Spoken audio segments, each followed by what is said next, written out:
அடிக்கடி பைபிள் வாசிக்கும் போது ஒரு வார்த்தை வரும், நீங்கள் நின்று கொண்டு, இந்த மாதிரிலாம் வசனம் வரும். அந்த நின்று கொண்டுன்ற வார்த்தை ஏன் வருது? ஆபத்துல யாராலும் நிக்க முடியுமா?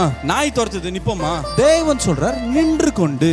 இதனுடைய துவக்கம் முதல்ல ஆண்டவர் ஒரு இடத்துல சொல்றாரு. யாத்திரையாகமம் 14வது அதிகாரத்துல இஸ்ரேல் ஜனங்க நடந்து வராங்க, செங்கடல் வந்து நிக்கிறாங்க. மோசே சொல்றாரு, நீங்கள் நின்று கொண்டு கர்த்தர் உங்களுக்கு செய்யும் ரட்சிப்பை பாருங்கள். இப்ப இஸ்ரேல் ஜனங்களுக்கு ரெண்டே ஆப்ஷன் தான் இருக்கு. ஒண்ணு என்ன பண்ணலாம், அப்படியே கடல்ல வந்து செத்து போகணும், ஏன்னா டெட் எண்ட், அதுக்கப்புறம் ஒண்ணுமே பண்ண முடியாது. இல்லைன்னா திரும்ப அடிமைத்தனத்துக்கு தான் திரும்ப போகணும்.